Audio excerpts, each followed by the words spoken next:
1980년대 중학교 음악교과서에 실렸던 꿈속의 고향은 신세계 교향곡 2악장의 주제 선율을 바탕으로 만들어진 곡이다.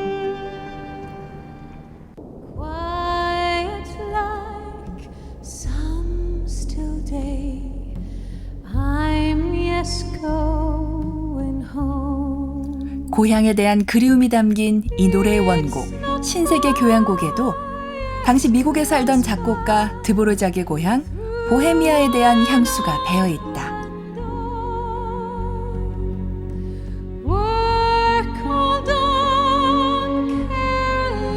체코의 향토 음악을 재해석해 세계적인 작곡가가 된 드보르작. 그의 음악에는 어릴 적 들었던 조국 체코의 민요와 사랑했던 고향 보헤미아의 풍경이 아로새겨져 있다. 드보르작이 음악으로 승화한 보헤미아의 정신을 찾아 체코로 떠난다.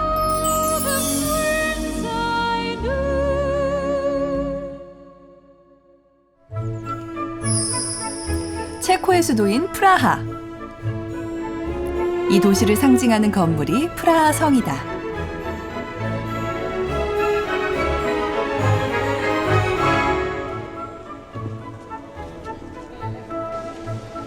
(9세기) 말경 세워진 후 여러 번 증축돼 현재는 유럽에서 가장 큰 성체 단지다. 르네상스풍의 건물 한편은 체코의 대통령궁이다.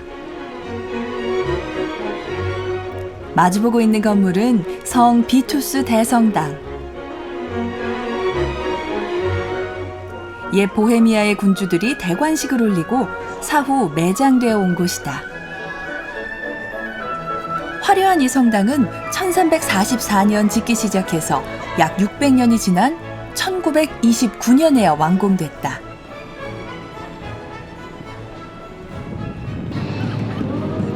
강 건너편 구시가 광장. 11세기에 형성된 이 광장은 오랜 기간에 걸쳐 세워진 아름다운 건축물들에 둘러싸여 있다.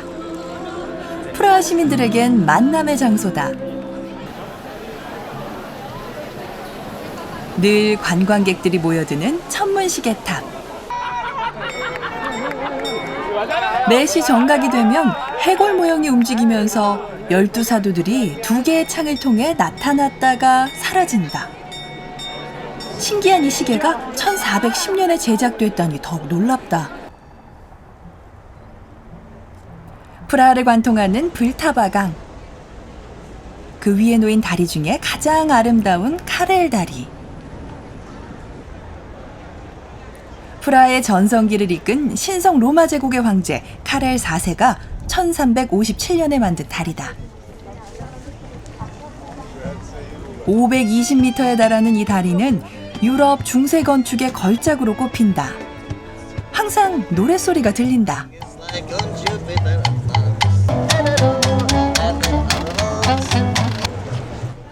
다리 중간에 서면 독일어로 몰다우라고 하는 블타바강의 멋진 풍경을 만날 수 있다.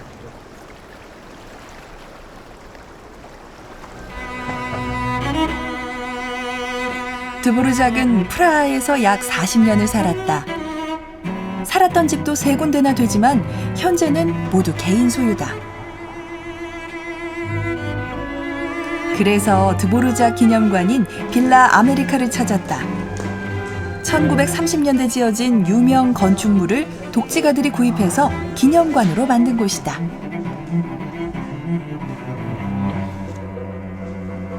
그의 손때 묻은 비올라와 피아노도 전시돼 있다.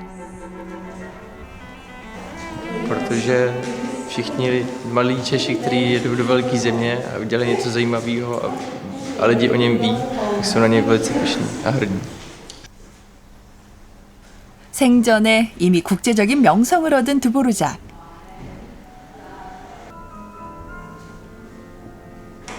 이곳 관광객 중에는 외국인도 많았다.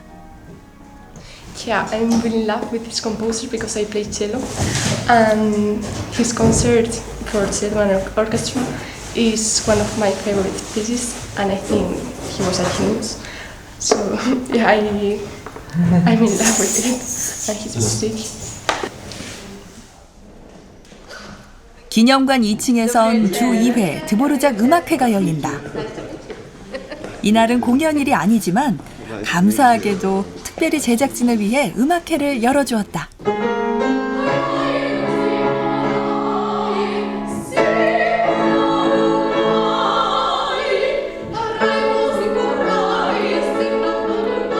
체코 동부지방인 모라비아의 민요를 재해석했다는 노래. 이 곡을 듣고 이미 대가였던 브람스는 당시 무명인 드보르작의 천재성을 발견했다고 한다.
Je to velice smutná písnička, která chytá u srdce a je dojemná a zpívám ji ráda. A vždycky si vzpomenu na svoje rodiče, na rodinu a na přátele, které mám ráda. A vy máte vlastní nějakou písničku, kterou učila matka? Nemám, moje maminka nemá hudební sluch.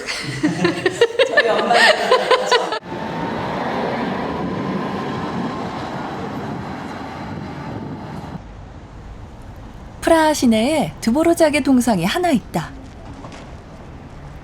루돌피눔이라는 체코 필하모닉 오케스트라의 연주회관 앞이다.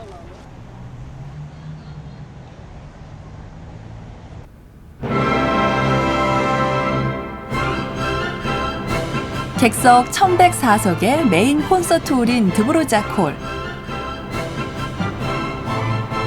1896년 이 오케스트라의 창립 공연을 드보르작이 지휘했던 것을 기념해서 붙여진 이름이다. 그의 음악이 체코 정신을 담고 있다는 걸 생각하면 당연한 일이기도 하다. Protože on zobrazuje českou přírodu, protože je Čech, tak tím je český, ale zároveň příroda je tak univerzální prvek, tak bych řekl, že to jsou české básně, některé české písně a především česká příroda, kterou on dokáže tou hudbou tlumočit a zobrazit.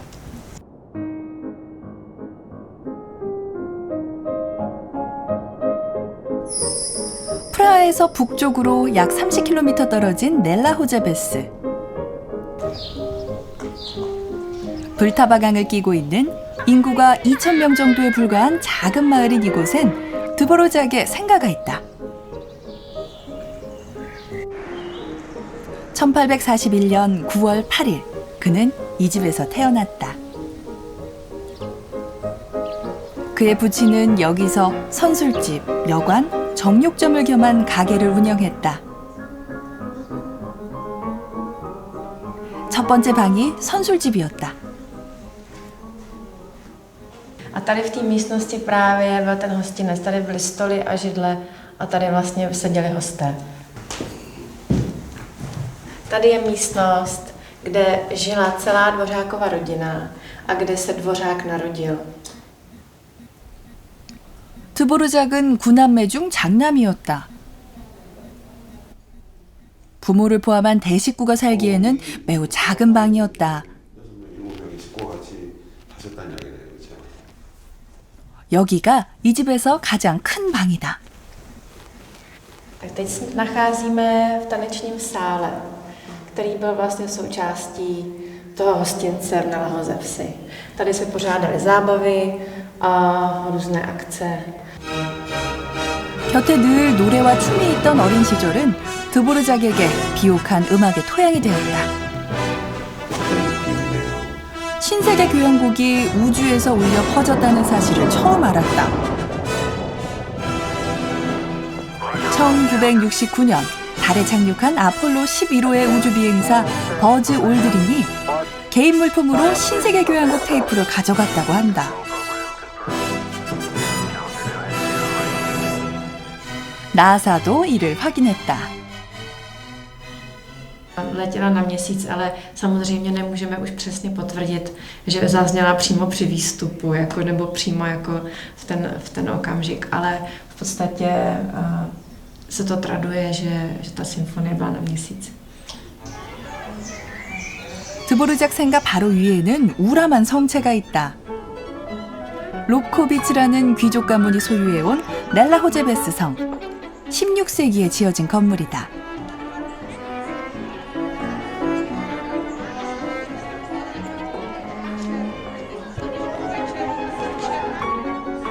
성 내부에는 드보르작에 대한 그림 설명이 있다. 견학을 오는 학생들을 위한 것이란다.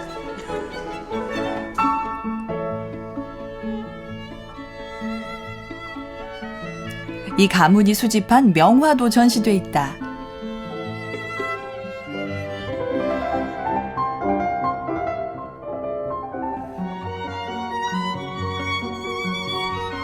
영국 작가 닐 웰본이 쓴 드보르작 전기에 의하면 드보르작 어머니가 이 성의 집사의 딸이었다고 한다.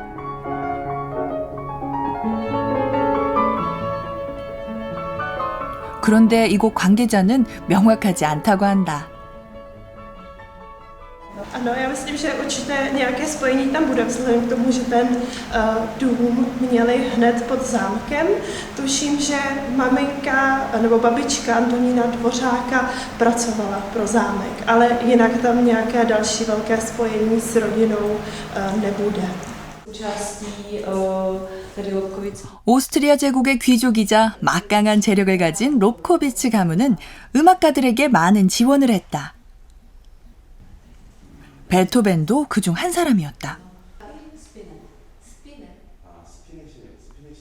A Beethoven vlastně tím, že on mu propůjčil svůj orchestr, každý rok mu platil nějakou apanáž, aby se mohl věnovat skládání a nemusel prostě Beethoven tvořit na zakázku, takže na oplátku potom Beethoven vlastně rodině Lobkoviců věnoval spoustu ze svých děl a zejména potom tu slavnou Eroiku a další symfonie. 로마 시대부터 문화예술 활동에 대한 지원은 고귀한 의무 중 하나였다는 게 떠올랐다.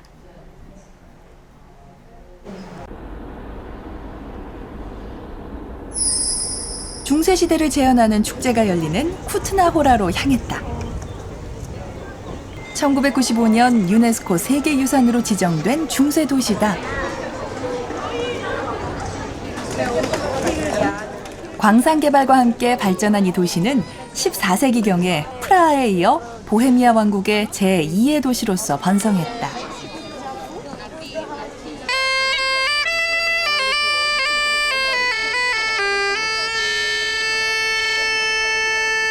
Zdravíme do Koreje.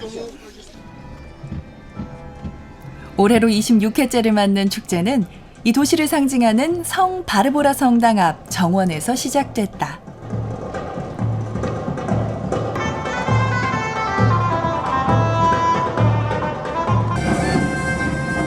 1300년 7월 대규모 은광이 발견됐고 그 후 이곳에서 주조된 은화는 한동안 중세의 표준 화폐 역할을 했다고 한다. 왕실에서도 쿠투나호라를 왕립 도시로 지정하고 많은 권리와 특전을 부여했다. 이 축제는 그 시절을 재현한 것이다. Tento festival je o fiktivní návštěvě krále Václava IV. U nás ve městě Kutná Hora. Král přijíždí se svou chotí, Žofí Bavorskou a celou svou družinou a na jeho počest vlastně je připravena celá řada věcí, vítají ho horníci, jsou připraveny velké 은광개발로 번성한 도시답게 첫 공연은 소년들이 당시 광부들의 복장을 입고 채골 작업을 춤으로 표현하는 것이었다.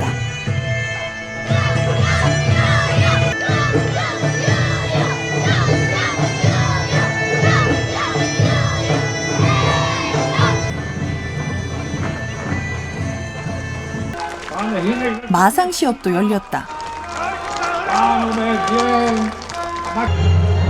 기사가 말을 달려 긴 창으로 상대를 찌르는 시합이다.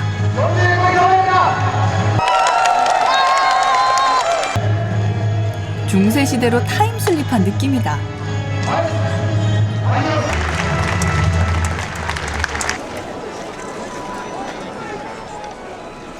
축제는 하루 종일 계속됐다.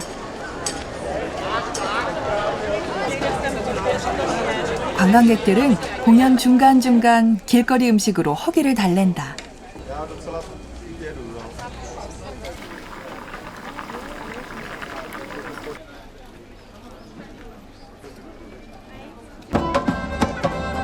오후 2시에 떼약볕 아래에서의 공연. 몹시 흥겨운 음악이다.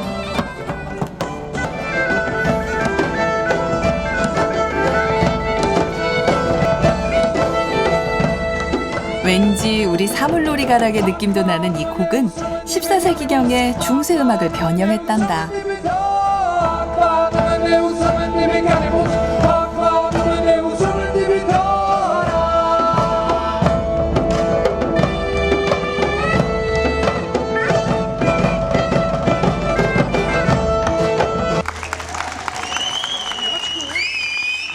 Takové my tomu říkáme jako středověký rock'n'roll. Jsou středověký písně upravený do podoby, která jakoby v podstatě se nám taky nějak zamlouvá. Známe jakoby Antonína Dvořáka, ale samozřejmě on využíval asi jinou jakoby muziku, jiný vlivy. My spíš používáme, jakoby hrajeme středověkou, on spíš používal nějakou tu lidovou a tuhletu muziku. My spíš čerpáme třeba z nějakého 14. století nebo takovýhle věci. On čerpal spíš z lidové muziky, která vlastně k té folklorní muzika v Čechách. Jako.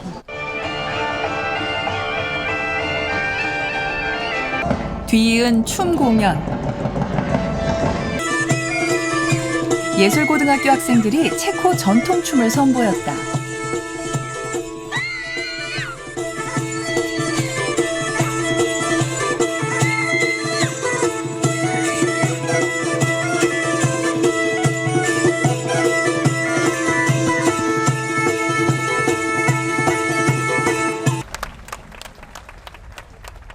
To je takové ozvláštnění toho tance, oživení a my když tak zavískáme, tak nám to i tak dodá energii, jsme pak takové veselější. Ano. Takže tak.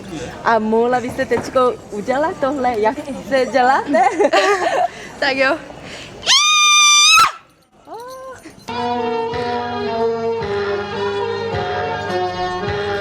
드보르작은 어린 시절 가업이던 선술집에서 늘 들어온 이런 전통 춤곡을 바탕으로 새로운 음악을 만들었다.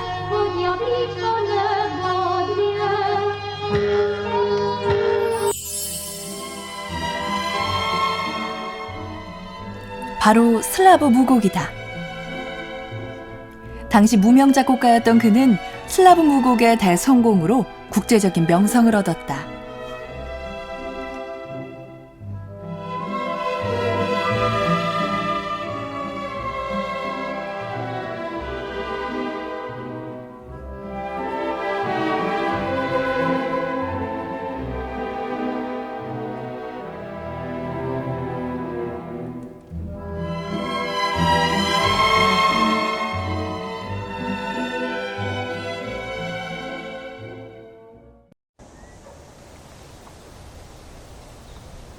드보르작의 음악에 대해 좀 더 알기 위해 찾아간 프라하 음악원.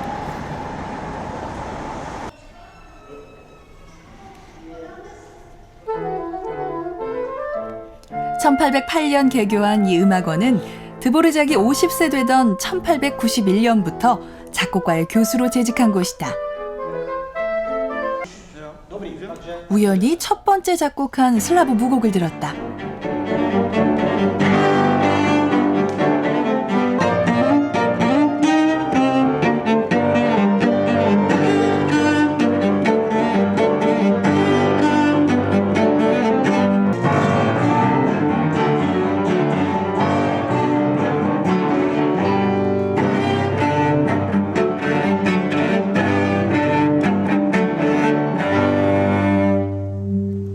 Antonín Dvořák, podobně jako jiní národní skladatelé v tehdejší době, to je v druhé polovině 19. století, vycházeli z lidové hudby a národní hudby svých států a národů, kde se narodili samozřejmě.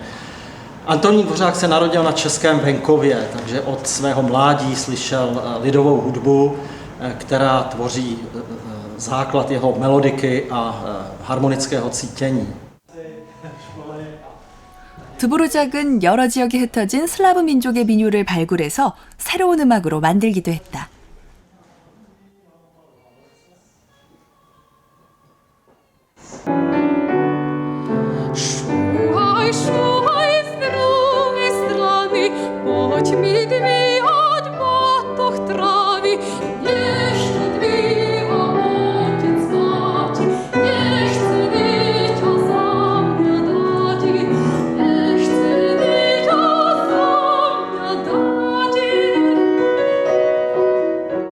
Tohle je vlastně z cyklu národních písní, takže tam jsou ještě další 3 písně, některé jsou české, některé jsou ze Slovenska, některé z Moravy. A to patří tak do toho základního písňového repertoáru každého českého zpěváka nebo zpěvačky. 프라하에서도 유명하다는 맥주집. 1499년에 창업했다니 500년이 넘는 역사를 가진 곳이다.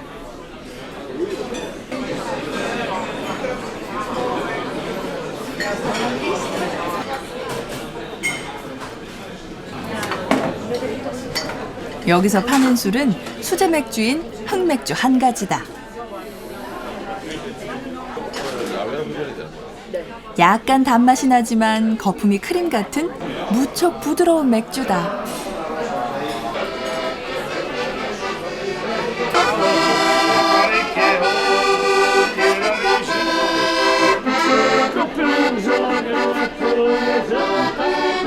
발랄하지만 한편으로는 애잔한 느낌의 아코디언 연주를 듣자니 드보르작이 작곡한 유모레스크가 떠올랐다.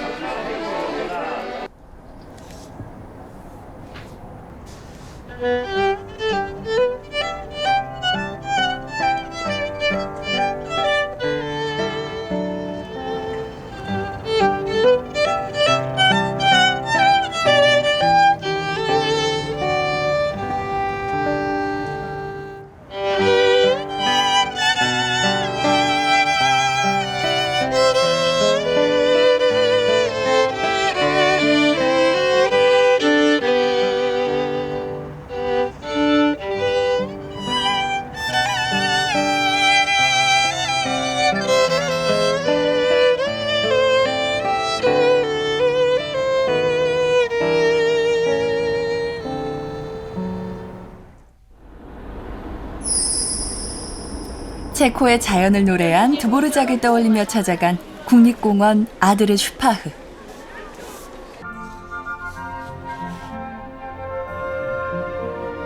입구로 들어서니 숲 중간중간에 거대한 바위들이 늘어서 있다.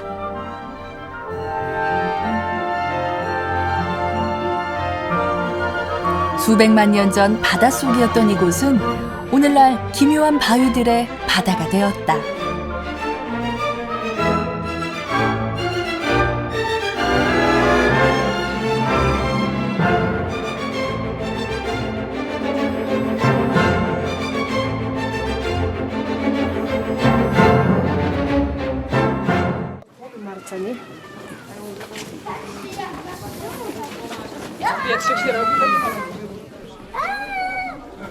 겨우 교행이 가능한 바위 사이를 지나면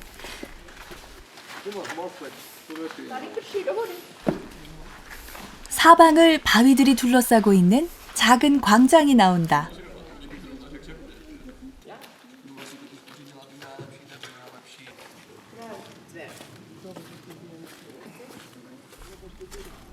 변화무쌍하다.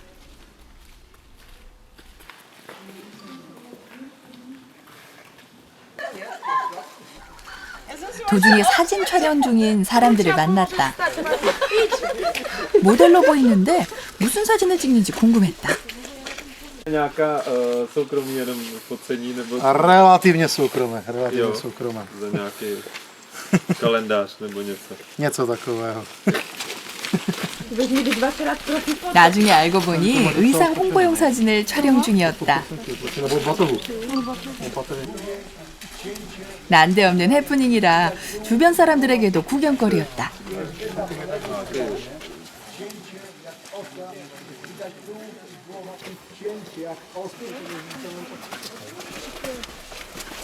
한 시간 정도 산행하다 보면 색다른 공간을 만날 수 있다.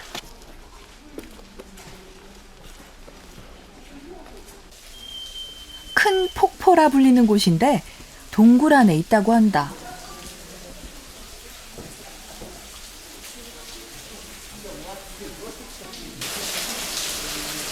바위 사이에 이끼를 덮고 있는 폭포.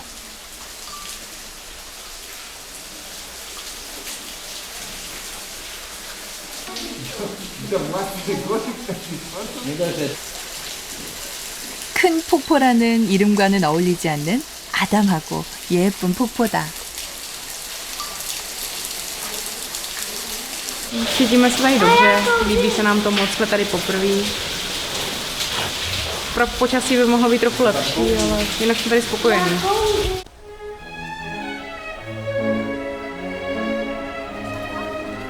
내려가는 길에 잠시 날이 갰다. 좀 더 내려가니 푸른 호수가 앞을 막아선다. 바위 숲속의 그림 같은 호수다.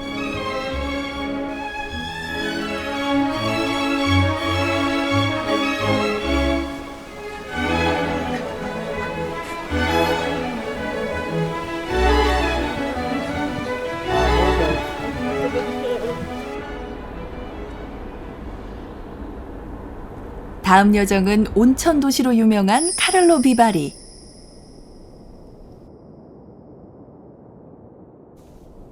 독일 국경에 인접한 서보헤미아 지방의 도시인 이곳은 14세기에 온천이 발견된 뒤 18세기경에는 이미 국제적인 온천 도시가 됐다.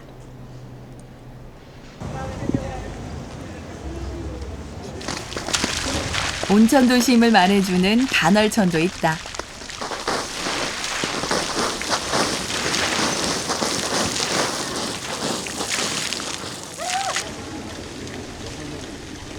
이곳 온천은 온천물에 몸을 담그는 것보다 온천수를 마시는 것으로 더 유명하다.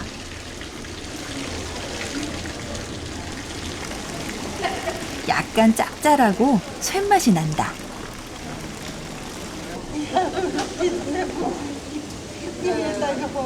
Na vám? Ano, to je zdravotní. Jak často tady chodíte? Každý rok. Každý rok? Každý rok. No my jsme po operaci žlučníku, všechny tři. A to znamená, ta voda opravdu funguje zdravotně dobře. Ano, je. My tomu věříme. Že a tím, že chodil tancovat a říká mi, no já bych... 카를로 비바리 온천에 대한 사랑은 대물림돼 온 거라고 한다. To je pohárek z roku 1947. 이 컵도 어머니로부터 물려받은 것이란다. 거예요? 저희 엄마 거예요? 1946년에 여기서 산 컵이라고 한다. Je z roku 46.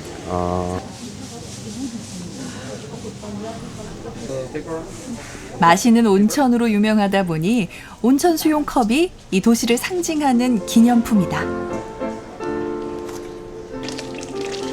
시내 곳곳에 우리의 약수터와 비슷한 콜로나다라는 온천수 마시는 곳이 있다.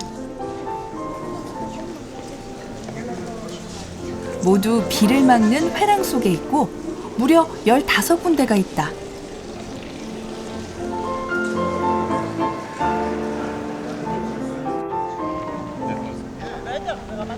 각기 온천수의 온도가 다르고 미네랄 성분의 차이로 맛과 효능이 다르다고 한다.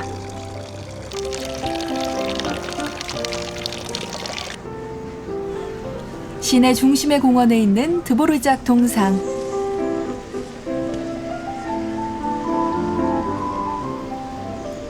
그도 이곳 온천의 단골 손님이었다. Asi víte, že v Karlových Varech se odehrála kontinentální premiéra jeho nejslavnější symfonie Novosvětské v roce 1895. A Dvořák je naprosto standardním a stálou součástí repertoáru toho orchestru. Vedle toho v Karlových Varech existuje už možná nějakých 50 let festival Antonína Dvořáka, ten se odehrává vždycky v září. 드보르작과 깊은 인연이 있는 카를로 비바리 심포니 오케스트라. 오늘은 주택가의 공원에서 야외 공연을 한다.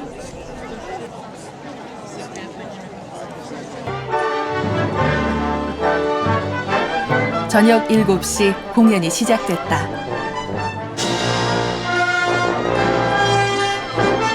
다음 날부터 열리는 이 도시의 국제영화제를 기념해 연주곡은 모두 영화음악이다. 초여름 풀밭에서 즐기는 관현악. 시원한 음악이 온몸에 쏟아진다.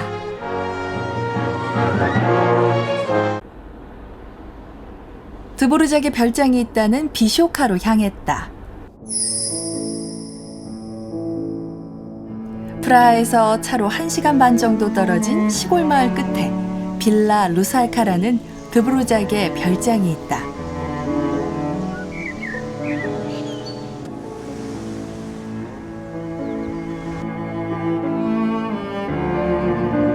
약 6,000제곱미터에 달하는 큰 정원을 가진 2층 집. 여전히 드보르작의 후손이 소유하고 있는 이곳은 일반에게 공개되지 않는다. 고맙게도 제작진에게 문을 열어주었다. 먼저 2층으로 올라갔다. Je to místnost, kde vznikala velká část skladatelova díla, asi 30 vrcholných děl napsal pradědeček tady v této místnosti. Angličtiny a němčiny. 100여 년이 흘렀지만 방안 곳곳에는 드보르작의 흔적이 그대로 남아있다.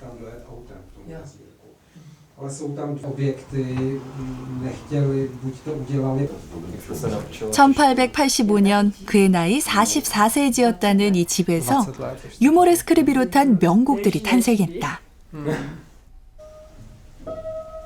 고등학생인 그의 고손자.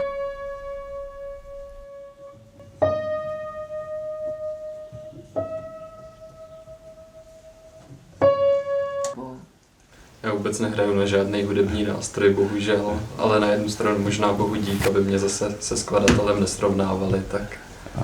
Mě nějak naučit něco, ale rozpoznal, že ten talent hudební u mě není, takže jsem se nikdy hudbě nevěnoval aktivně. Věnoval jsem se jí vždy rád jako posluchač, velmi rád hudbu poslouchám. 1899년 사진 속 모자가 아직까지 보존돼 있다.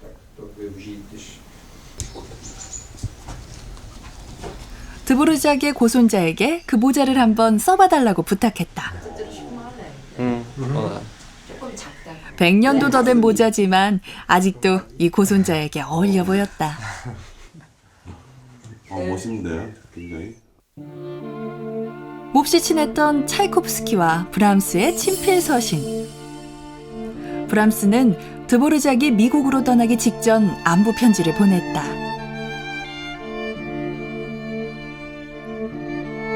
이 가방도 드보르작이 미국 여행 때 사용했던 것이다.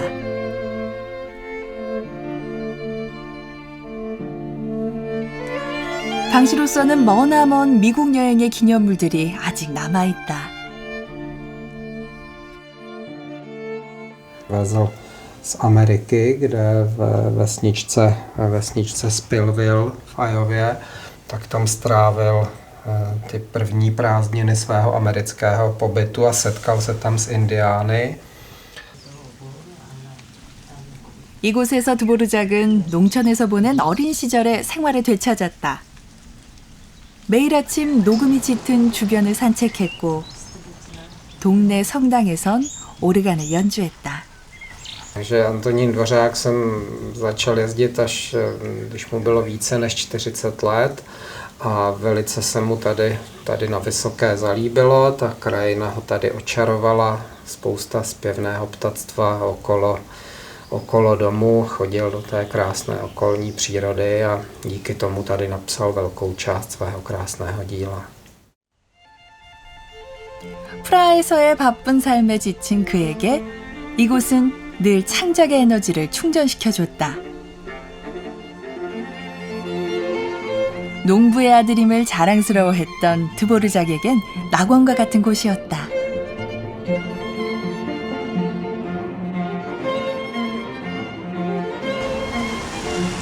자주 다녔다는 식당. 현재는 가정집이다. Posedět, vypít večer pivo, zahrát si karty a popovídat jim o svých cestách. 근처에 다른 식당을 찾았다. 식사 도중 이 두 사람이 한국에 온 적이 있다는 걸 알았다. 물고기 맛있어요. 그래요? 또 다른 걸 비빔밥. 비빔밥도 하시네요. Samozřejmě kimchi. Hrozně se mi tam líbilo a jsem rád, že se tam budu moct v říjnu zase vrátit a já bych jako v budoucnu možná uvažoval o studiích v Koreji nebo tak. Protože mě Korea a i občané Koreji hrozně moc kouzlili. 드보르작이 매일 아침 산책했던 길을 따라갔다.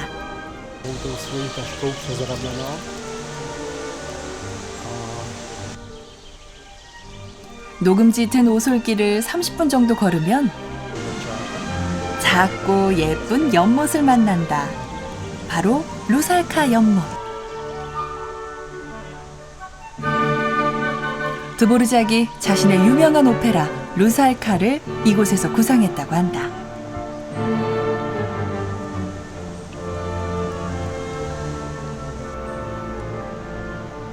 오페라의 내용처럼 물의 요정이 금방이라도 나타날 것만 같다.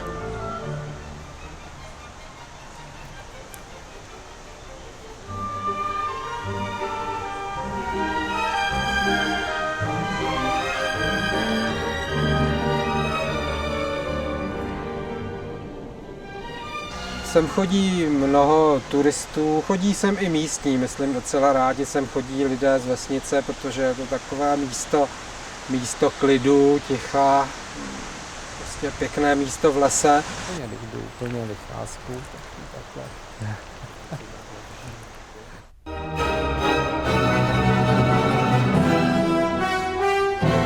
유명한 신세계 교향곡은 미국에서 작곡됐다.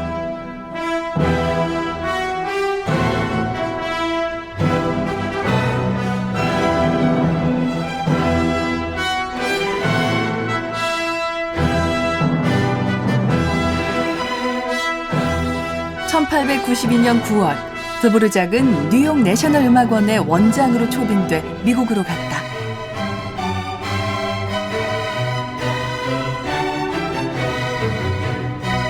그는 그곳에서 헨리 벌리라는 학생을 통해 흑인 연가를 처음 접하게 된다. 그리고 다음 해 여름 휴가차 방문한 아이오와주 스필빌에서 인디언 음악을 접한다.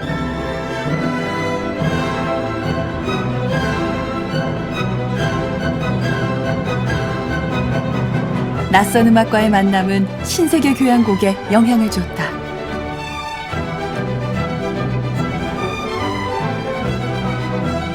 Když tam v těch 90. letech v tom New Yorku a vůbec v Americe byl, tak samozřejmě poslouchal tu hudbu asi spíš, řekl bych, černošských hudebníků.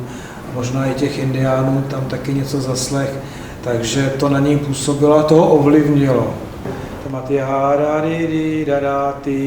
신세계 교향곡의 멜로디 중 일부는 이전 드보르작 음악과는 명확히 다른 면이 있다고 한다.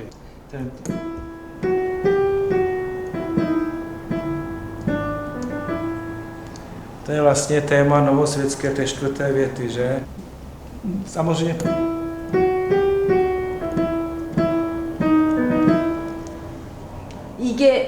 to je pokud nebyl v Americe. No, tak to netvrdím, jenom to se takhle nedá přímo říct. Ale tady tenhle ten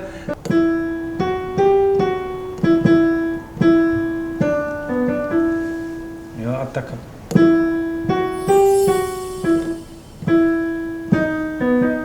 To by vůbec 아주 to 다른 bylo úplně něco 느낌이다. jiného, samozřejmě.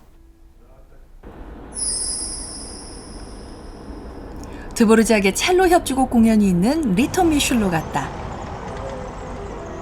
프라하에서 차로 2시간 정도 떨어진 이곳은 인구 10,000명 정도의 작은 도시. 하지만 6월 내내 음악 축제가 열린다.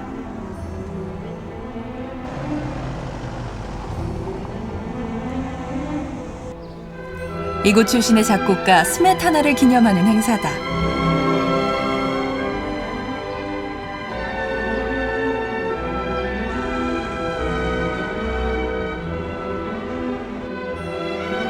음악제가 열리는 유네스코 세계유산인 리토미슐 성. 벽에 석회를 바르고 굽기 전에 긁어내 장식하는 기법을 스그라피토라고 하는데 이 성은 수천 개의 서로 다른 스그라피토로 유명하다.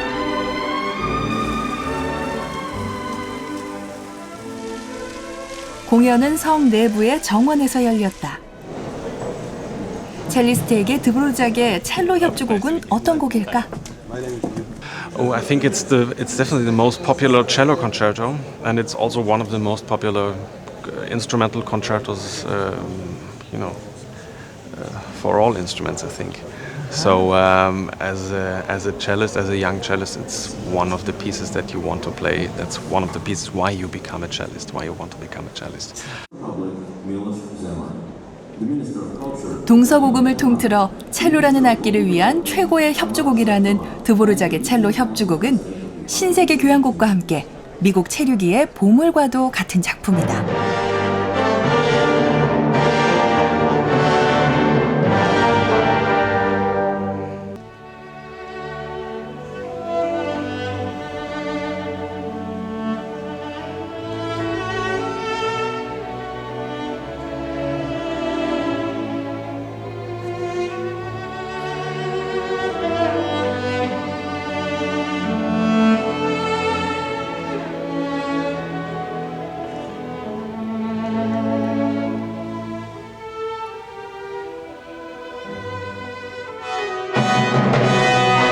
이 곡에는 나이아가라 폭포에서 받았던 인상이 담겨 있다고 한다.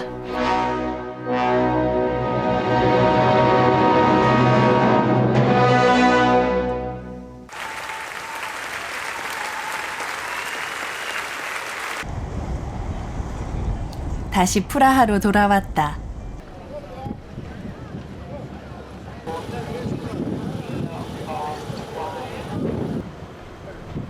독일어로 몰다우라고 하는 불타바강의 유람선에 올랐다.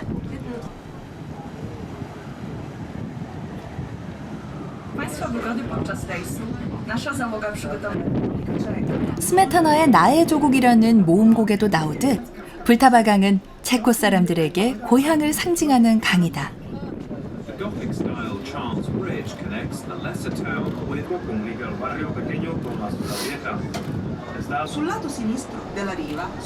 많은 사람들이 더 오래도록 미국에 머물러 있길 바랐지만 드보르작은 중도의 계약을 파기하고 프라하로 돌아왔다.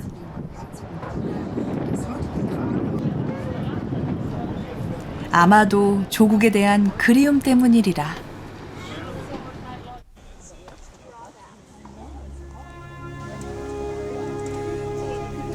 마지막 여행지인 비시헤라트. 비시헤라트는 체코어로 높은 성을 뜻한다.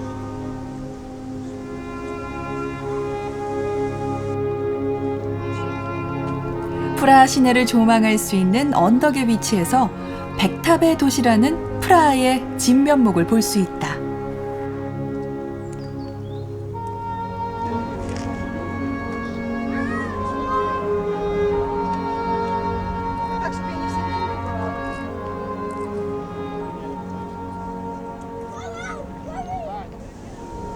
(10세기) 중반 프라하 성의 뒤를 이어 이곳 언덕에 요새가 건설됐고 보헤미아를 지키는 중요한 거점이 됐다.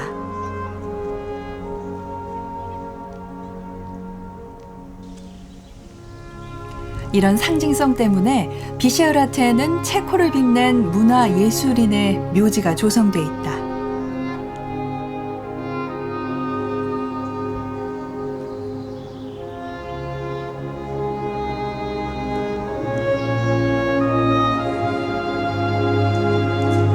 드보르작은 프라하로 돌아온 뒤 9년 후인 1904년 5월 1일 사망했다. 5월 5일에 치러진 장례식은 온 국민의 애도 속에 거행됐고 거리에는 수만 명의 시민들이 그의 마지막 길을 배웅했다.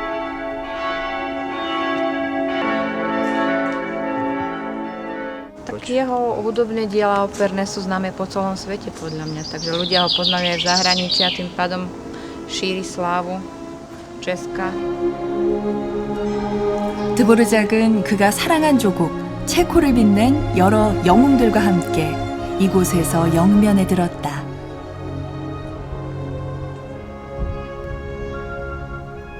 그의 고향을 향해 흐르는 저 불타바 강처럼 늘 내 마음속엔 그의 음악이 흐를 것이다.